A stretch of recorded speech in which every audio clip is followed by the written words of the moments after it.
오늘 우리에게 주시는 하나님의 말씀은 누가복음 10장 17절에서 24절까지입니다. 70인이 기뻐하며 돌아와 이르되 주여 주의 이름이면 귀신들도 우리에게 항복하더이다. 예수께서 이르시되 사탄이 하늘로부터 번개같이 떨어지는 것을 내가 보았노라. 내가 너희에게 뱀과 전갈을 밟으며 원수의 모든 능력을 제어할 권능을 주었으니 너희를 해칠 자가 결코 없으리라. 그러나 귀신들이 너희에게 항복하는 것으로 기뻐하지 말고 너희 이름이 하늘에 기록된 것으로 기뻐하라 하시니라.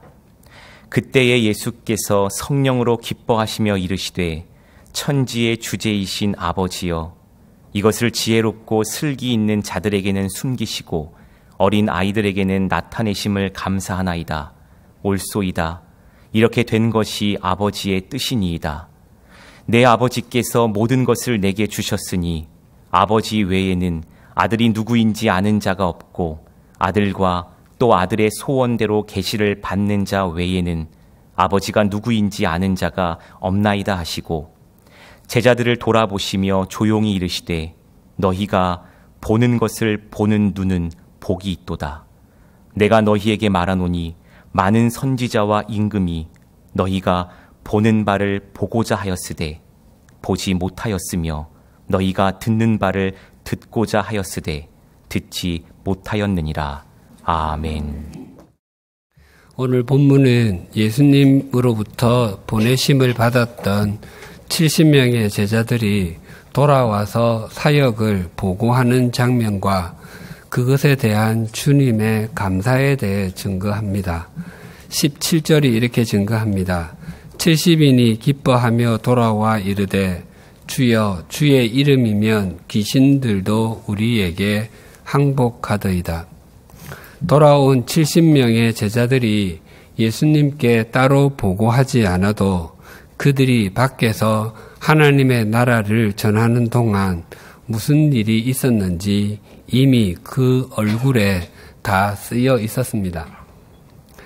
지금은 수험생이 대학에 지원을 한 후에 그 결과를 전화 ARS를 통해서 듣거나 인터넷을 통해서 직접 확인할 수 있지만, 과거에는 지원한 학교로 직접 가서 길게 이어붙인 벽보를 보고서 그 결과를 알았습니다.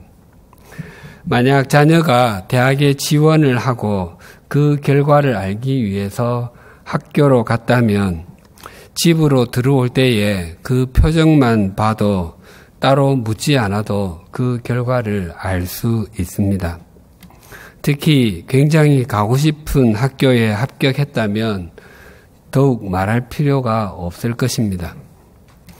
뿐만 아니라 입사 지원 후에 받는 합격 통지서도 그 첫머리만 봐도 금방 알 수 있습니다. 그리고 그 내용이 아주 짧습니다.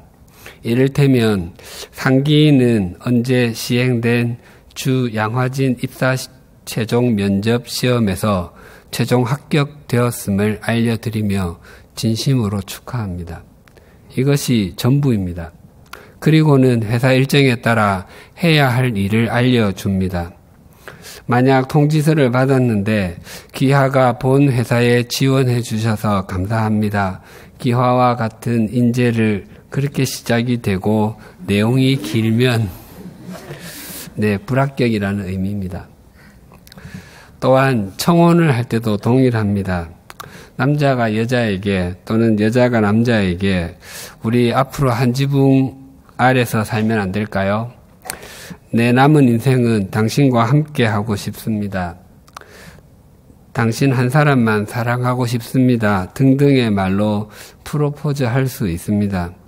그때의 상대의 표정이나 상대가 하는 말의 첫머리만 들어도 그 결과를 알 수 있습니다. 그 반응이 누구누구 씨는 좋은 학교도 나오고 좋은 직장도 다니고 와 같은 말이나 너는 나와 아주 어렸을 때부터 알아서 아주 친하고, 아니면 내가 선배님을 직장에서 처음 뵀을 때 굉장히 잘해주셨고 등등의 말로 시작하면 너는 아니야 라는 뜻입니다. 결론으로 가면 좋은 선후배로 지내잖아. 남사친, 남자 사람 친구, 여사친, 여자 사람 친구로 남자 등등으로 끝이 납니다. 청혼했을 때 그 반응이 진짜요? 내가 먼저 하려고 했어요. 아니면 저 쑥맥, 저 목석 뭐 하고 있어? 그렇게 생각했어요 라고 말하면 수용하는 것입니다. 고백을 받은 사람도 많이 원했을수록 감탄사가 커집니다. 예수님께서 돌아온 제자들로부터 사역 보고를 받지 않으셔도 알고 계셨고 또한 제자들의 얼굴이 이미 말한 것과 다름이 없었습니다. 제자들은 예수님께 귀신들이 자신들에게 항복을 했다고 보고했습니다. 귀신들이 항복했다고 하는 것은 다른 질병들을 고쳤던 것은 말할 필요 없다는 의미이기도 합니다. 그리고 귀신이 항복을 했다고 보고하는 것은 그들에게 굉장히 의미심장합니다. 예수님께서 세 제자 베드로, 요한, 야고보와 함께 기도하러 산으로 올라가셨을 때에 예수님의 모습이 변화되시고 입으신 옷이 휘어져 광채가 났습니다. 그리고 거기서 모세와 엘리야와 함께 예수님의 별세, 엑스호도스, 길밖의 길, 십자가에서 죽으심과 부활에 대해서 이야기를 나누셨습니다. 그때에 산 아래에서 이런 일이 있었습니다. 한 아버지가 귀신이 들린 아들을 데리고 와서 고쳐달라고 했는데 귀신이 그 아들을 사로잡을 때는 온몸을 만신창이로 만들었습니다. 제자들은 이전에 귀신을 내쫓은 경험이 있었기 때문에 또 고쳐줄 수 있을 것이라고 생각했지만 이번에는 아무런 일도 일어나지 않았습니다. 산에서 내려오신 예수님께서 모든 것을 아시고 믿음이 없고 패역한 세대여라고 탄식하시며 그 아들을 고쳐주셨습니다.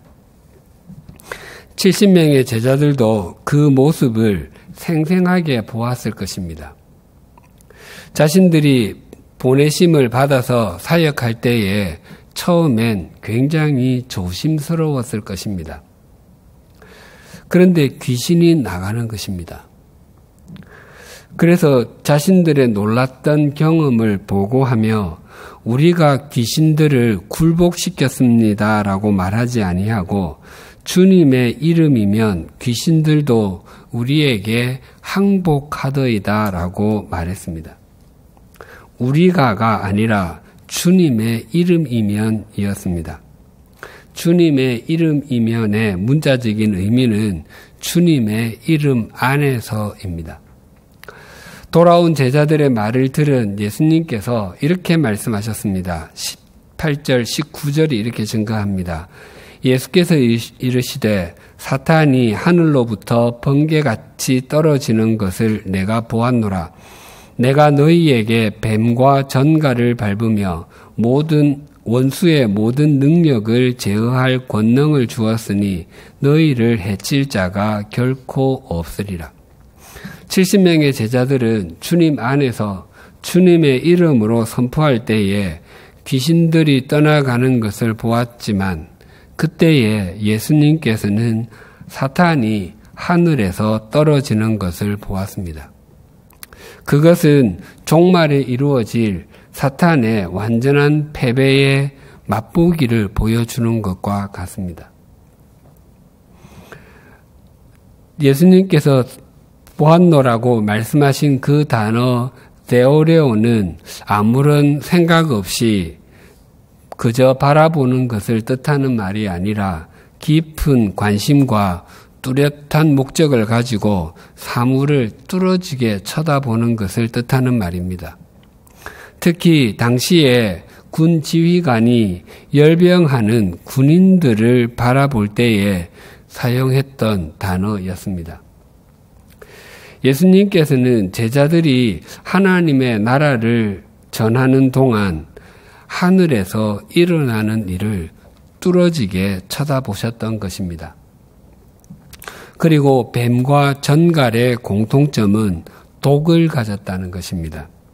그래서 이것은 사람들을 무너뜨리려는 사탄의 세력을 상징합니다. 제자들은 땅의 일을 보았지만 예수님은 하늘의 일을 보았습니다. 그리고 제자들이 뱀과 정갈의 해를 당하지 않을 수 있었던 것은 주님께서 모든 권세를 쥐고 계신 분이셨기 때문입니다. 70명의 제자들이 귀신들이 항복하는 것으로 기뻐할 때에 예수님께서 이렇게 말씀하셨습니다. 20절입니다. 그러나 귀신들이 너희에게 항복하는 것으로 기뻐하지 말고 너희 이름이 하늘에 기록된 것으로 기뻐하라 하시니라. 예수님께서는 귀신들이 나가는 것은 제자들의 이름이 하늘에 기록된 것에 비하면 아무것도 아니라고 말씀하셨습니다. 우리는 우리의 이름이 하나님 나라의 생명책에 기록된 것보다 귀신이 항복하는 것이 더 크게 여겨지곤 합니다. 그러나 우리의 이름이 하늘에 기록된 것이 훨씬 더 크고 놀라운 일입니다. 이 부분을 경제적인 관점으로 설명을 드리면 이러합니다. 우리가 직장인으로 월급을 매월 10,000원씩 받다가 10만 원을 받게 되면 굉장히 기쁠 것입니다. 그러다가 마이크로소프트사로 이직을 했는데 그 회사에서 봉급을 100만 원을 받게 되었다면 온 세상을 얻은 것 같은 기분이 들 것입니다. 그런데 나와 같이 이직한 친구는 빌 게이츠 회장의 호적에 이름을 올려 그의 자녀가 되었습니다. 나와 그 친구는 같이 일을 하며 나는 매달 100만 원의 봉급을 받는데 그는 무보수로 일합니다. 그럼에도 그는 빌 게이츠의 집안에서 누릴 수 있는 것을 모두 누릴 수 있을 뿐만 아니라 상속자이기도 합니다. 매월 100만 원의 봉급을 받는 것이 귀신이 나가는 것과 같다면 빌 게이츠의 자녀가 되는 것이 하늘에 이름이 기록된 것과 같습니다. 사실 우리의 이름이 하늘에 기록되는 것은 그 무엇과도 비교할 수 없는 큰 일입니다. 하나님의 나라를 전하고 돌아와 기뻐하는 70명의 제자들에게 예수님께서는 하늘에 이름이 기록된 것을 더 기뻐하라고 말씀하셨고 또 그것이 사실이기도 하지만 제자들이 기뻐하는 모습을 보고서 예수님께서도 몹시 기뻐하셨습니다. 21절이 이렇게 증가합니다. 그때에 예수께서 성령으로 기뻐하시며 이르시되 천지의 주제이신 아버지여 이것을 지혜롭고 슬기 있는 자들에게는 숨기시고 어린 아이들에게는 나타내심을 감사하나이다. 옳소이다. 이렇게 된 것이 아버지의 뜻이니이다. 제자들이 기뻐하는 것보다 주님께서 그 모습을 보고 더 기뻐하셨습니다. 제자들이 보고할 때에 사용된 기뻐하다는 단어와 예수님께서 사용하신 기뻐하다는 말은 서로 다른 단어입니다. 예수님께서 사용하신 단어가 아갈리아오인데 이는 깡충 위로 뛰다라는 단어에서 온 말입니다. 그래서 예수님의 모습을 좀 더 적나라하게 표현을 하면 기뻐서 팔짝팔짝 뛰다의 뜻입니다. 즉 예수님께서 기쁨을 주체할 수 없어 하신 것입니다. 2002년 한일 월드컵에서 차두리 선수는 국가대표에 늦게 승선했습니다. 그 의미는 확실한 주전 멤버가 아니었다는 뜻입니다. 조별 예선 3경기에서 폴란드와 경기할 때 후반 종료 1분 전에 교체로 들어갔을 뿐이었습니다. 그리고 16강 이탈리아전 후반 종료 약 7, 8분을 남기고 차두리 선수는 교체로 들어갔습니다. 그때 0대1로 지고 있었기 때문에 이제 한국으로서는 마지막 경기가 될 수도 있었습니다. 당시 차두리 선수의 아버지 차범근 씨는 해설위원이었습니다. 아버지는 경기를 해설하며 아들의 움직임에 대해서 다른 사람들보다 굉장히 엄격하게 말했습니다. 빨리 움직여줘야 합니다. 자신이 없어요. 아시는 바와 같이 그 경기에서 안정환 선수의 극적인 골든골로 연장전에서 2대1로 역전승을 했습니다. 그때 차범근 해설위원은 감격하며 말했습니다. 자랑스러운 우리 모두의 아들입니다. 저기 제 아들도 있지 않습니까? 아버지는 감추어 놓았던 아들을 향한 기쁨을 자기도 모르게 말했던 것이었습니다. 아들 차두리 선수가 골을 넣은 것도 아니었고 골을 넣을 수 있도록 도움을 준 것도 아니었습니다. 그저 아들이 그 경기에서 함께 뛰었고 이겼다는 것을 아버지가 그토록 기뻐했던 것이었습니다. 예수님께서 제자들이 성공적으로 사역을 마치고 돌아오는 모습을 보고 보이신 반응이 그와 같으셨습니다. 또한 당시에 슬기롭고 지혜가 있다고 여겨졌던 바리새인들과 율법학자들은 이런 복음의 신비를 알지 못했습니다. 그러나 당시 천덕꾸러기로만 취급을 받았던 어린 아이들, 무식하고 가난하여 무시를 받았던 제자들은 은총을 누렸습니다. 하나님께서 왜 어떤 사람들에게는 진리를 가리시고 또 어떤 사람들에게는 진리를 깨닫게 해주시는지 우리는 그 이유를 알지 못합니다. 그것은 오직 하나님께서 행하시는 영역입니다. 우리는 그 은총을 누릴 뿐입니다. 우리가 우리 자신을 생각해봐도 참 많은 은총을 받지 않았습니까? 세상에는 우리보다 더 총명하고 더 뛰어난 사람들이 얼마나 많이 있습니까? 또 우리보다 더 많이 가지고 누리는 사람들은 얼마나 많습니까? 뿐만 아니라 우리보다 더 선한 삶을 사는 사람들은 또 얼마나 많습니까? 우리는 우리가 생각해도 참 형편없고 한숨이 나오지 않으십니까? 가끔 어떤 때는 제가 제 이름으로 삼행시를 지으면 정말 한심한 조류라고 짓고 싶을 때가 있습니다. 세상에는 우리보다 그렇게 나은 사람들이 많은데 그들 가운데 하나님의 은혜와 진리를 모르는 사람들이 정말 많이 있습니다. 그러나 우리는 하나님의 은혜와 진리를 압니다. 왜 우리에게 그것을 깨닫게 해주셨는지 그 이유는 모릅니다. 누군가가 그 이유를 묻는다면 하나님께서 우리를 사랑하셨습니다. 하나님께서 그렇게 하셨습니다. 외에 무엇으로 대답을 해야 할지 잘 모르겠습니다. 이러한 은총을 받은 제자들이 얼마나 복된 존재인지를 이렇게 말씀하셨습니다. 23, 24절이 이렇게 증가합니다. 제자들을 돌아보시며 조용히 이르시되 너희가 보는 것을 보는 눈은 복이 있도다.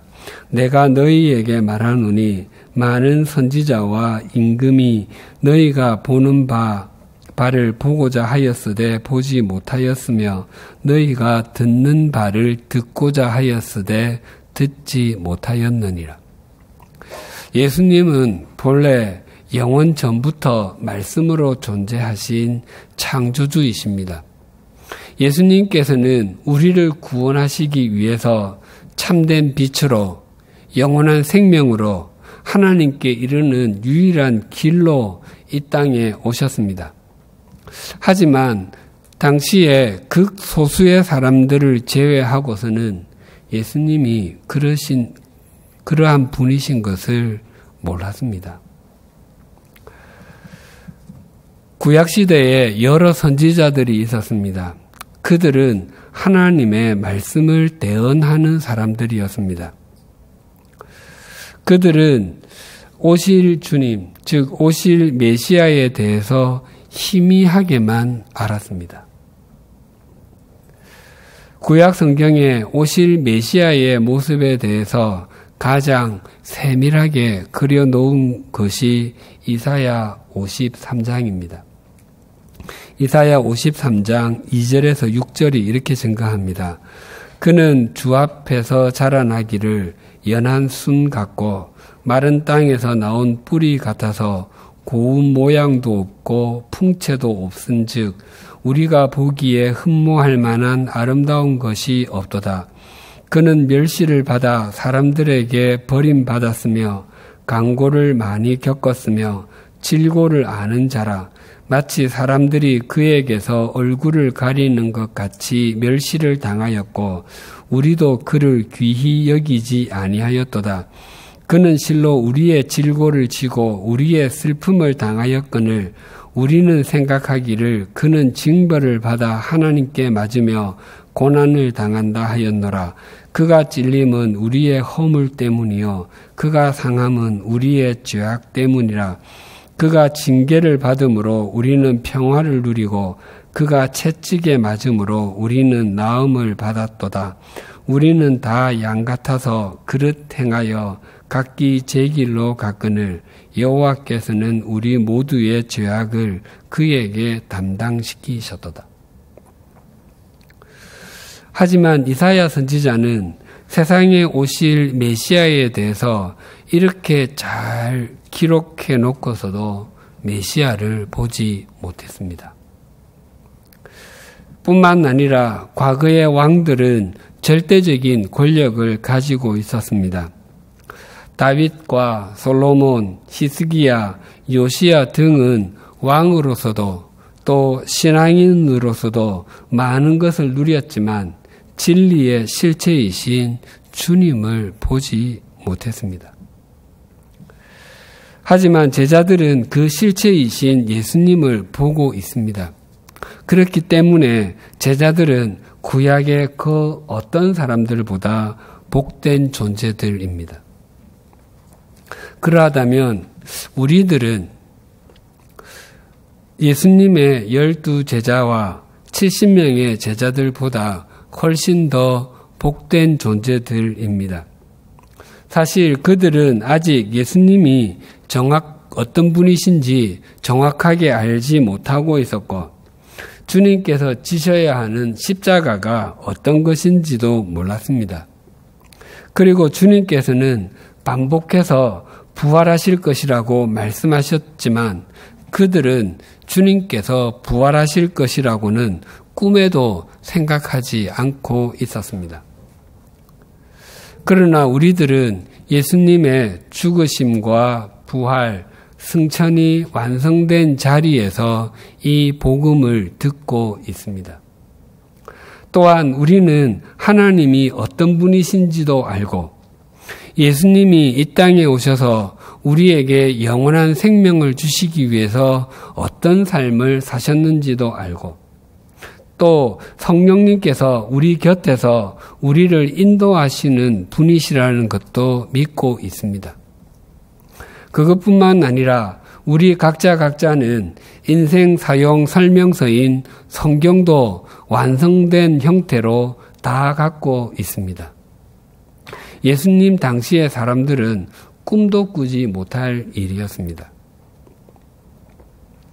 오늘 본문에서 70명의 제자들은 자신들이 하나님의 나라를 전하였을 때에 귀신들이 항복하는 일을 보고서 기뻐했고 그것을 예수님께 보고했습니다. 그들이 경험했던 것을 좀 더 구체적으로 생각해 보면 누가복음 8장에 나오는 사람인 귀신이 들려 옷도 입지 않고 무덤 사이에서 사는 것이 사는 것 같지 않았던 사람을 만났을 수 있습니다. 그 사람에게 하나님 나라에 대한 이야기를 들려주었을 때 그가 옷을 다시 입고 무덤이 아니라 집에서 살게 되는 것을 목도했을 수 있습니다. 또 누가복음 9장에 나오는 아버지가 데리고 온 아들처럼 한번 귀신에 사로잡히면 온몸이 만신창이가 될 때까지 학대하고 물속이든 불속이든 가리지 않았던 사람을 만났을 수도 있습니다. 그랬던 그가 복음을 듣고 자신의 몸을 소중하게 여기며 물과 불을 가릴 줄 알게 되는 것을 보았을 수도 있습니다. 그것은 제자들에게 참 놀라운 경험이었습니다. 그러나 그때에 예수님께서는 땅에서 일어나는 일을 보신 것이 아니라 하늘에서 일어나는 일을 보셨습니다. 사탄이 하늘에서 떨어지는 것을 보셨고 제자들의 이름이 하늘에 기록된 것을 기뻐하라고 말씀하셨습니다. 땅의 일이 하늘의 일과 무관하지 않습니다. 예수님께서는 한 여인이 10드라크마를 가지고 있었는데 그 중에 하나를 잃었다가 찾은 이야기를 들려주시고 이렇게 결론을 맺으셨습니다. 누가복음 15장 10절입니다. 내가 너희에게 이르노니 이와 같이 죄인 한 사람이 회개하면 하나님의 사자들 앞에 기쁨이 되느니라. 땅에서의 일이 하늘에서의 일과 무관하지 않음을 말씀하셨습니다. 그렇다면 우리는 이 땅에서 눈에 보이는 것을 보며 살지라도 눈에 보이지 않는 하늘의 일을 의식하며 사는 것이 바른 그리스도인의 태도입니다. 달포쯤 전에 국민일보에서 점집을 찾는 그리스도인에 대한 기사를 읽었습니다. 한 무속인이 자신을 찾아온 기자에게 이렇게 말했습니다. 기독교인들도 비슷한 고민을 가지고 점집을 찾아와요.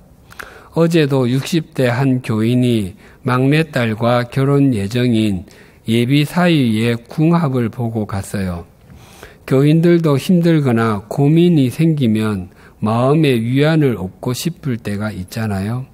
우리 집 손님 10명 중 3명 정도는 교인입니다.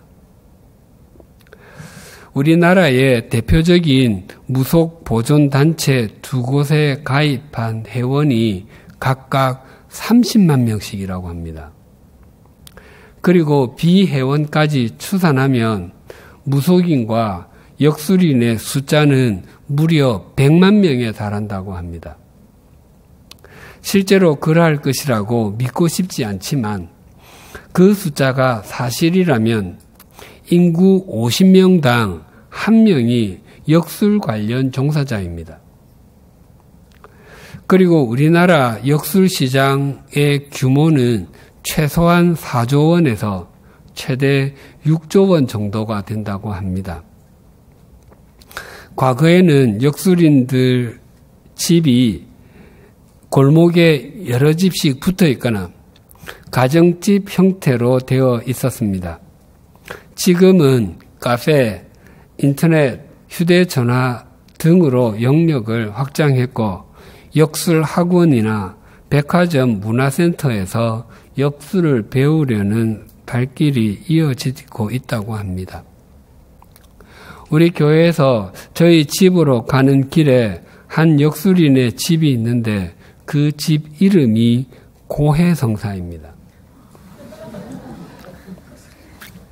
고민 해결하고 성공하는 사주집이랍니다. 문제는 적지 않은 그리스도인들이 역술인의 집을 드나든다는 것입니다. 한 해의 운세를 보거나 결혼 상대자와의 궁합을 보는 그리스도인들이 적지 않다는 것은 공공연한 비밀로 되어 있습니다.